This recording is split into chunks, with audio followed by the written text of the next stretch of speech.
You do not expect hard knocking at your front door a little after midnight, especially after a painfully ordinary night. I was in sweatpants, staring at a spreadsheet that refused to balance. A plate with brownie crumbs still sat on the coffee table. My daughter Hannah had said goodnight about an hour earlier. I heard her bedroom door close. I heard the soft beat of whatever playlist she falls asleep to these days. It was a normal Thursday night. Boring, quiet, and completely forgettable. Then, the doorbell rang once. Then again. Then came a knock hard enough to make me jump. I figured it was a delivery mistake, maybe a neighbor problem. Not two police officers standing on my porch, both wearing that look that said they wanted to be anywhere else. The taller one checked his clipboard and said my name like he was not fully sure of it. Megan Carter. I said yes and asked if everything was okay. My heart was already starting to pound. They did not answer that question. They almost never do. Instead, the other officer asked if I was the registered owner of a silver Civic. Then he read off the plate number. It was my car. Hannah Carr. Darwin. Same difference. I said yes, a little slower this time, and asked what was going on. The taller officer said my vehicle had been involved in a collision about 40 minutes earlier. A single car crashed into a tree outside my parents' house on Oak Lane. My mind snagged on everything at once. 40 minutes ago. A tree. My parents' house. My car.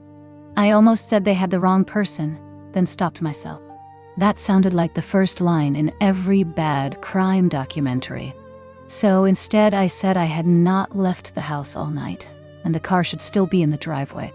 The taller officer shifted slightly and said they needed to speak with my daughter. Witnesses at the scene had identified her as the driver and said she left the scene and came home. He added that they were not making assumptions. They just needed her account. My stomach dropped so fast my hands went cold. Hannah, I repeated. No. She has been here all night. She is asleep. The officers exchanged a look. Not relief. Not doubt. Just the look of men already imagining paperwork. The second officer said they were not there to accuse her, but people at the scene had reported otherwise, and they had to follow up. People at the scene. No names. No details. Just enough to turn the air poisonous. I told them to give me 1 second, left the door open, and walked down the hall to wake my daughter. The hallway night light threw a soft orange glow across Hannah's door. I knocked once, then opened it. She was asleep in bed, hair everywhere, face creased from the pillow. She blinked up at me, confused, and asked if it was morning. She was wearing the same oversized camp shirt she changed into after her shower. There was still a smudge of mascara under one eye, because she never fully scrubs it off when she is tired. She smelled like that lavender lotion she uses every night. This was not a girl who had just crashed a car and run home. There were police at the door, I told her quietly. That woke her up fast. She sat up and asked why. I said there had been an accident with the car, and they were saying she was driving. Her mouth fell open. She said she had not touched the car, not once, and that she had been home all night. I told her I knew. I stepped aside so she could see the officers standing in the hallway through the open door. Her face went pale in a second. One of them asked if they could speak with my daughter. I squeezed her hand and led her into the living room. She tucked herself slightly behind my arm, suddenly looking much younger than 15. The shorter officer asked her where she had been that night, in her own words. I cut in before she could answer. She is a minor, I said. You can ask questions, but she is not saying anything without a lawyer. The taller one stayed polite. He said they understood, but they still needed to confirm what witnesses had reported. His tone told me more than his words. Whatever version they had already heard, it was not coming from us. So I asked the question that mattered. Where is the car? He said it was in impound and not drivable.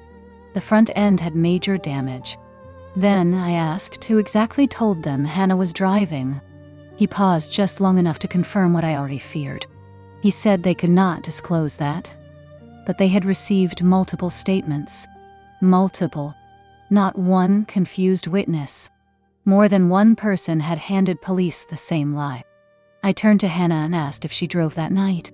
She shook her head hard and said no. She said I had the keys and begged me to tell them. I told the officers she only had a learner permit. She had driven with me twice, in daylight and never alone. I said any camera on this street would show she never left the house.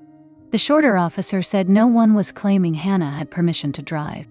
The concern, he said, was that she left the scene. He stopped there, probably because the look I gave him could have broken glass. I told them my concern was different. Someone out there was feeding them a story that did not match reality, and until we spoke with counsel, my daughter would not say another word. The taller officer did not push. He said they would note our refusal, and that we would likely hear from Detective Harper or the prosecutor office in the next few days. I told him I was not going anywhere. They gave Hannah one last look. She stared at the carpet like it was the only thing holding her together. Then they left. I locked the door and threw the deadbolt. For a second, I just stood there with my forehead against the wood, listening to my own breathing. The house was too quiet after that, the kind of quiet that hums. Hannah asked me in a very small voice if she was in trouble. Then she swallowed and asked if they were going to arrest her. That was the moment it truly hit me how young 15 is. Old enough for strangers to accuse you of a crime. Young enough to still ask your mother if the monsters outside are real. I crossed the room and told her to look at me. She did. I told her she had done nothing wrong. Nothing. She had been home. She had followed every rule. She was not in trouble with me. She started to say that they thought otherwise, but I cut her off too sharply and then softened. I said I did not care what they thought. We were going to fix it. I said I believed her. I knew she did not touch that car tonight. Her chin started to shake. She whispered that she really did not. I told her I believed her more than I had ever believed anything in my life. That let something inside her loosen. One tear slipped down her cheek, and she wiped it away like she was annoyed at herself for showing it. Then she said she was not a bad driver, like that was somehow the worst part of the accusation. I told her she was a careful driver, and that was exactly why I bought her the car. That almost broke her again. Then she asked the question I had been avoiding. Did Grandma and Grandpa really tell them that? Did they really say they saw me? My heart twisted. I told her I did not know for sure yet, but whoever talked to the police had not told the truth, and we were going to find out who. I told Hannah to try to sleep, because in the morning, we were calling someone whose job was fixing messes like this. She asked if I meant a lawyer. I said, exactly. I promised her that whatever story they thought they could pin on her, they were not ready for what came next. She nodded and curled back under the blankets. I turned off the light and walked out, thinking midnight had been the worst of it. It was not even close. When your sister is 10 years younger than you, people assume you will feel protective. They do not picture 16-year-old you babysitting a furious 6-year-old while your parents go out because you are such a big help. They do not picture 20-year-old you home from college, walking a hungover 10-year-old to the bathroom because your parents think it is funny when she sneaks wine at dinner. They definitely do not picture grown adult you standing in the kitchen at 1 a.m, realizing that same golden child just tried to throw your daughter to the wolves.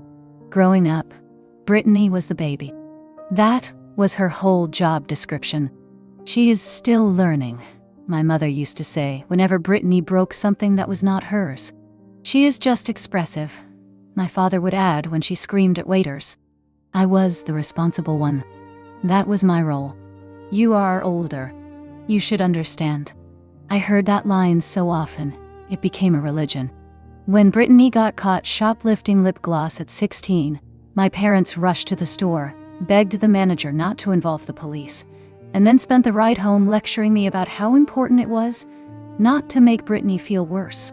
When Brittany backed my father's old sedan into a mailbox at 19, it became a family joke for years. But when I got into a small fender bender in college because someone cut me off in the rain, my mother did not speak to me for 3 days. She finally said she just expected better from me, because I was usually so careful. That was always the difference. My mistakes meant something was wrong with my character. Hers became funny stories. By the time I was divorced, working full-time, and raising Hannah, none of that had changed. I was the one they called for: rides, passwords, banking help, and anything difficult. Brittany was still the free spirit. And now, somehow, she had graduated from being protected to being defended at my child expense. For a while, none of that family imbalance mattered as much, because then I had Hannah. She came into the world already carrying too much conscience. She was the kind of baby who cried if another baby cried. The kind of little kid who put her toys away without being asked. By 7, she was double-checking her homework and then asking whether there was anything else she could help with. Sometimes I used to joke that I did not remember ordering a child with this much moral responsibility. She would roll her eyes, but secretly she liked hearing it. When her father and I divorced, she handled it with more grace than most adults I know. She talked to the school counselor when she needed to. She never slammed doors, never screamed, never turned every bad feeling into a public event. Her version of rebellion was forgetting to put a dish in the sink. At 14, when most teenagers were pushing rules, she was the one reminding me of the speed limit. She would sit in the passenger seat and point out the sign like she worked for the state. The car mattered because of all that. It was the one thing I let myself feel openly proud about. Years of setting aside small amounts so that when she turned 15, I could give her something safe, solid, and hers. Nothing flashy, just freedom with airbags. On her birthday, my parents and Brittany came over for cake and the reveal. I walked Hannah outside, told her to close her eyes, and when she opened them and saw the silver Civic in the driveway, she made this little sound I will remember forever. It was not loud, just disbelief and joy, all at once. My parents clapped. Brittany did not. She stood there staring at the car like it should have belonged to her, or at least like she resented that it belonged to someone else. Then she said, in that fake light tone she uses when she wants to sound casual, that it must be nice to get a new car at 15. She reminded everyone that she did not get one until she was 21. Hannah hugged me too hard to notice any of it, but I noticed Brittany's eyes drifting to the hook by the door where the keys were hanging, and when she later asked whether she could take it for a quick spin sometime, I laughed and said absolutely not. A few days later, she dropped by again. And now, standing in my kitchen after midnight, staring at that empty key hook, I knew with a kind of sick certainty that whatever happened tonight was not some misunderstanding. It was not random. It had shape. The next morning, I had an email from the attorney by 8:02. Noah Bennett said he could do a video consult at noon. That was the first moment since the police left that I felt something close to relief. Somewhere, someone official was on our side. Hannah came into the kitchen, looking like she had barely slept. Same hoodie. Same messy bun. Dark circles that did not belong on a 15-year-old. She asked whether they were coming back. I told her not without calling first, and next time they could talk to a lawyer instead of her. Then she asked whether she was still supposed to go to school. Of course she asked that. I told her that today her only job was not collapsing. At noon, Noah appeared on my screen looking exactly like expensive legal advice should look. I gave him the short version. Hannah permit. The birthday car. My parents' house. The crash. The midnight knock. The story already waiting for the officers when they arrived. He listened, took notes, and then said the good news was there were no charges yet. The bad news was that if this stayed my word against 3 relatives, the report would not favor us. So he gave us homework. Hannah was not to speak with police unless he was present. Then we needed proof. Anything showing Hannah had been home at the time, and anything showing Brittany had the car. I mentioned the neighbor across the street, the one whose doorbell camera seemed to record every package that ever moved within a 2-block radius. Noah said, "Perfect." He told us to get screenshots from Hannah's phone too. Texts. Activity. How? Anything time-stamped. After the call, Hannah and I sat together on the couch and went through her phone.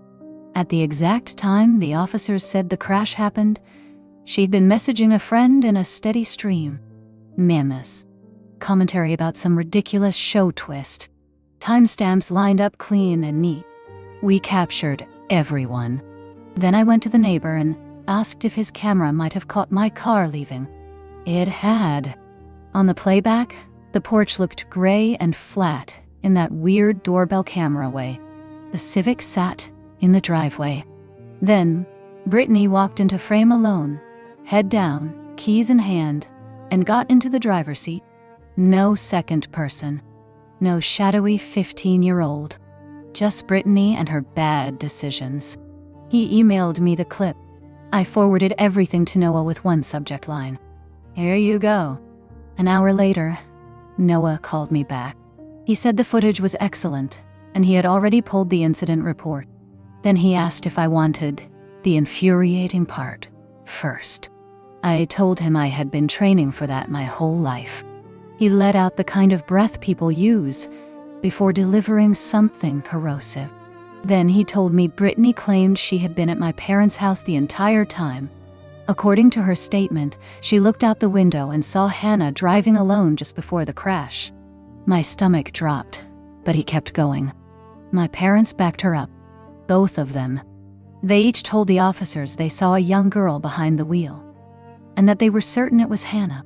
Not only that, they had added little details to make the lie feel more believable.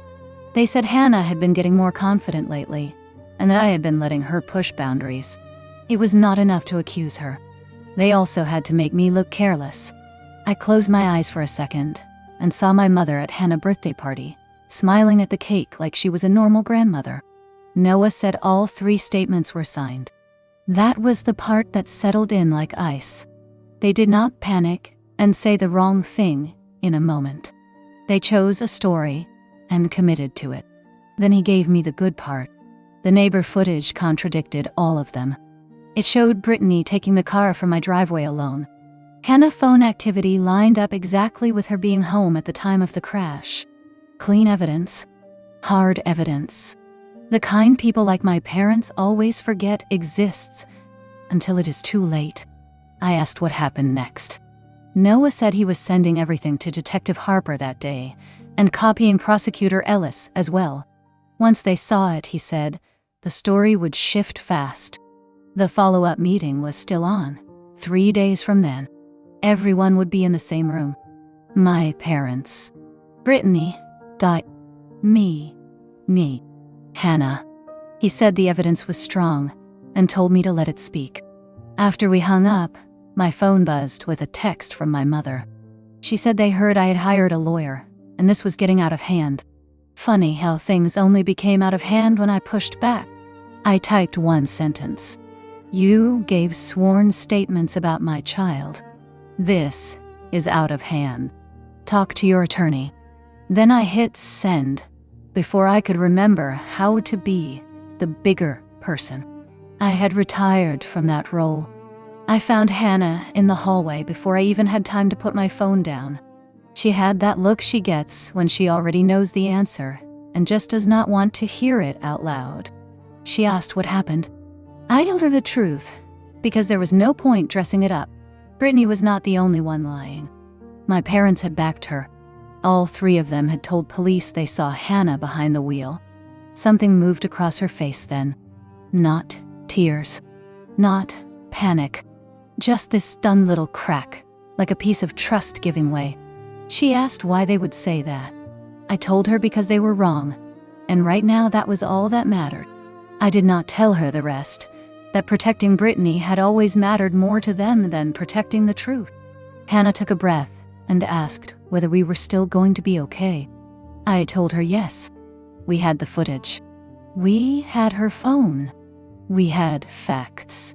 She nodded slowly, like she was giving herself a speech before stepping onto a stage. For the first time since the officers came, she did not look scared. She looked steady. 3 days later, we sat in a cramped conference room at the station. Detective Harper was at the head of the table. Prosecutor Ellis sat beside him. Noah was next to us, quiet and sharp, like a very expensive sword and a tie. Across from us sat my parents and Brittany. If guilt had a smell, the room would have needed ventilation. Detective Harper opened the meeting by saying they had reviewed new evidence and needed the record corrected. He slid a still frame across the table. I had seen it enough times to know every pixel. Brittany, walking to my car alone. Another frame showed her behind the wheel. No Hannah, no mystery, just my sister and her terrible judgment. Then Detective Harper added that Hannah phone data showed uninterrupted activity from home during the exact time of the crash. Messages, streaming, everything consistent with a teenager in bed, not behind a steering wheel. The silence that followed was thick enough to touch. I heard Hannah swallow beside me. Across the table, my mother blinked too fast. My father looked down. Brittany stared at her own hands like maybe they belonged to someone else. Truth has a sound when it lands. It sounds like a room running out of excuses. Prosecutor Ellis turned to my parents first. He reminded them that they had given signed statements saying they saw Hannah behind the wheel. Then he asked whether either of them wanted to amend that. My mother spoke first. Her voice was thin. She said it was dark, and they assumed. My father nodded along too quickly and said they were only trying to help. Help who, exactly? Sat in the room like smoke. Then Ellis turned to Brittany. He read from her statement. She had claimed she watched Hannah drive, lose control, hit the tree, and leave the scene. He asked whether she stood by that account. Brittany mascara was already smudged by then. She stared down at the table and said no. She said she was scared and panicked, so she blamed Hannah. For a second, nobody moved. Hannah's hand tightened around mine just once. That was all. Ellis closed the folder and said Hannah was being cleared of every allegation connected to the crash. No charges. No further action against her. I felt Hannah exhale beside me. It sounded like a body letting go of weight it had been forced to carry for too long. Then Ellis said the office would be reviewing possible charges related to false statements, especially because the fabrication involved a minor. My mother made a small sound, part outrage, part hurt. No one rushed to soothe her. That was new. Then Ellis turned to me and asked if I wanted to say anything. I did not stand up dramatically. I did not raise my voice. I just spoke. I said for years I had been told to understand, to be the bigger person, and to swallow whatever damage Brittany caused so she would not feel bad. Then I looked directly at them and said this time they had not asked me to swallow it. They had asked my daughter to do it for them. They were willing to bury a 15-year-old girl to protect a grown woman who stole a car and drove it into a tree. Brittany started crying. My mother reached for her hand automatically. My father stared at the folder like it might open and give him another ending. I told them they did not hesitate. They signed their names. They did not call me. They did not check on Hannah. They just chose the version that made life easiest for themselves. Then I thanked Detective Harper and Prosecutor Ellis for clearing my daughter, and that was it. No shouting. No dramatic collapse. Just fluorescent light, paper, and a family finally caving under the weight of its own lies. Outside the station, Hannah walked beside me, with her shoulders a little lower than they had been in days. I asked if she was okay. She said yes, just tired. I told her I was too, and that we should go home. 6 months later, Oak Ridge Lane still looks the same from the outside, except for one detail. My parents' house has a sold sign in front of it.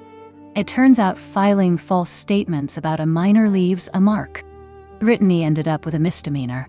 My parents got their own legal trouble for knowingly backing a false version of events. No prison, but enough to make every future form and background check a little more complicated. Insurance denied the whole claim. Unauthorized driver. Conflicting statements. No coverage. Noah filed a civil case, and they settled fast. Full value of the car, plus my legal fees. Then came Brittany fines. Then their attorney bills. Then the debt started piling up until the house had to go. I learned most of that from a cousin who still talks to them. We do not. Meanwhile, Hannah is doing well. She has a reliable used Corolla now. Her grades are strong. Therapy is helping. The house feels lighter these days. Quieter in the right way. No toxic relatives. No second chances for people who looked at a child and saw a shield. Some people say I went too far. Others say I did not go far enough. I do not really care. What I know is this. My daughter learned something ugly about family, but she also learned something better. She learned that I would never hand her over just to keep peace with people who did not deserve it. She learned that facts matter, that cameras do not lie, that truth can still win, even when 3 adults try to bury it. These days, our home is simple, safer, cleaner. No surprise calls, no guilt in the walls. Just dinner, school, quiet evenings, and a girl who can finally sleep without wondering who might come for her next. That is enough for me. More than enough, actually. Because in the end, they chose Brittany. I chose Hannah. And only one of those choices still lets me sleep at night. People always think the hardest part of a betrayal is the moment it happens. The knock at midnight. The accusation. The instant you realize someone you trusted has chosen the lie that hurts you most. But sometimes the hardest part comes after, when everything is quiet again, and you finally understand that the pattern was always there. This was never only about one wrecked car. It was about a lifetime of being told to be patient, to be mature, to understand Brittany, to carry what she dropped and smile while doing it. It was about my parents deciding, over and over, that protecting the child they favored mattered more than protecting the truth. This time, the cost was my daughter. That was the line. Hannah was 15. She was asleep in her bed when grown adults decided she would make the perfect shield. They thought she was young enough to scare, quiet enough to take it, and powerless enough that no one would push back. They were wrong on every count. What they forgot was simple. Hannah had me. She had a mother who was done translating cruelty into family loyalty. She had evidence. She had truth. And once those things lined up, the whole story they built collapsed faster than any of them expected. I do not think of what happened as revenge.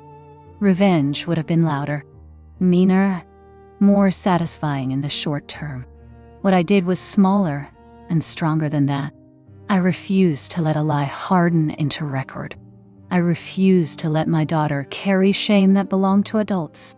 I refused to keep playing the role they handed me when I was a child, the reliable one, the one who absorbs damage so everyone else can stay comfortable. That version of me ended in that conference room.